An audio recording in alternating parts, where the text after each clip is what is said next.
This is video from Georgetown, taken a short time before Hurricane Ian made landfall for a second time. First in Florida, and this time days later in South Carolina as a Category 1 hurricane. The storm came ashore just south of Georgetown around 2 o'clock this afternoon, leaving localized areas of flooding, downed trees, and thousands of people around the state without power. Good evening, and thank you so much for joining us for Friends at 5 on this Friday. I'm Darcy Strickland. And I'm Andrea Mock. And just like Darcy just said, Hurricane Ian officially made landfall earlier today, but now it is a post-tropical cyclone, and we certainly are feeling its effects here in the Midlands. So we got to check in with one of our experts. Chief Meteorologist Efren Infante has certainly been monitoring this situation. And, you know, Efren, watching the power of this storm and the power of water today has just been an incredible thing. And the interesting thing is a lot of people say, well, it's only a Category 1 hurricane. It's not like the Category 4 in Florida. A hurricane is a hurricane. A tropical storm is a tropical storm. But nevertheless, over the last 4 hours, after it made landfall about 2:05, somewhere in the area between Georgetown and Ondah, it made its way in. Now, the winds are sustained at 70 miles an hour. The reason why it's a post-tropical is because the characteristics as far as the symmetry of the cyclone is really falling apart, and it's already over on land. Now, it still has sustained winds of 70 miles an hour, moving to the north at about 15.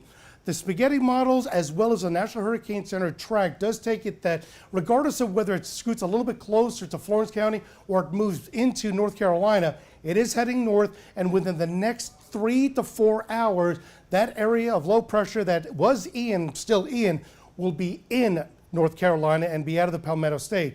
Now, the hurricane warning still in effect for South Carolina. We are still under a tropical storm warning, but as we go through the upcoming hours, those may start trickling down, especially in the western Midlands. We still do have a flood watch in effect for all of our Midland communities and a good portion of the PD, but we also have a flood advisory for the northern, central, and eastern portions of our Midland communities, conservatively until at least 7 o'clock tonight, where we've had that heavy rainfall that is still moving through. But if you notice, the rainfall at this point, the heaviest rainfall is in the central and western Midlands. But overall, we're going to be looking at this over downtown Columbia, Williamsburg. It's 58 degrees. Yeah, it's raining, but the wind gusts are still at 36. The good news is that all the showers and storms are going to be, or the showers rather, will be done early in the morning before we get up. We'll have a low of 57 degrees, and then it'll be partly cloudy in the afternoon. Not as windy, but we're looking at a temperature of 74 degrees. But the overall message, the showers end around midnight, the winds die down before we get up tomorrow morning. Efren, one thing that we have seen again and again today is just, we were talking about the power of water. And you've been talking about the storm surge for days. We know that the Pawleys Island Pier has been destroyed. The Cherry Grove Pier have been destroyed.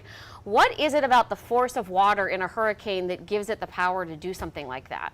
Well, keep in mind that when we're talking about a hurricane, we're talking about the intensity of the hurricane, primarily of wind. We always talk about the wind when it comes to a hurricane, but when you talk about the amount of wind power it has, when a hurricane is making landfall, you're talking about 70-mile-an-hour winds, okay?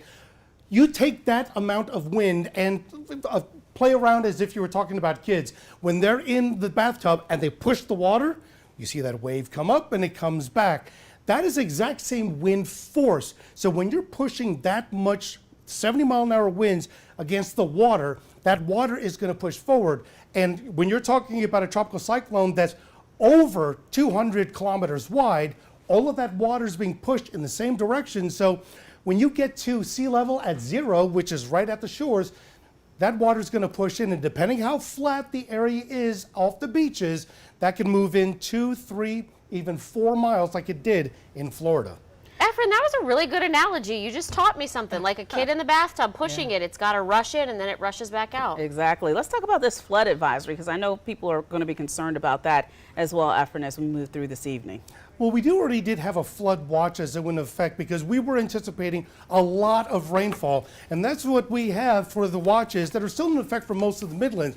But the reason why we have this advisory that continues at least for another 2 hours is because just over the last 4 hours alone. The amount of rainfall that we have gotten has been plentiful, and it's continued to move through. And as that continues to move through, we're still going to see a lot of rainfall already exacerbated in areas that have the rainfall. And as I quickly move over to one specific graphic, this is a rainfall estimate right now. Conservatively, the portions of the southeastern and eastern Midlands have gotten anywhere from 2 to 3 inches of rainfall, possibly in the areas of Utah Springs, maybe 3 to 4 inches. But look at this bullseye down here. From Somerville all the way down to Charleston, a minimum 8, 9, possibly a foot of rainfall. And that's not storm surge, that's just rainfall. That's why we've got that flood advisory. The good news is that over the next several hours, the rain will start tapering off, but we're still going to be dealing with a lot of roads that are going to be flooded over the next several hours, probably until about midnight. All right, Efren, thank you so much.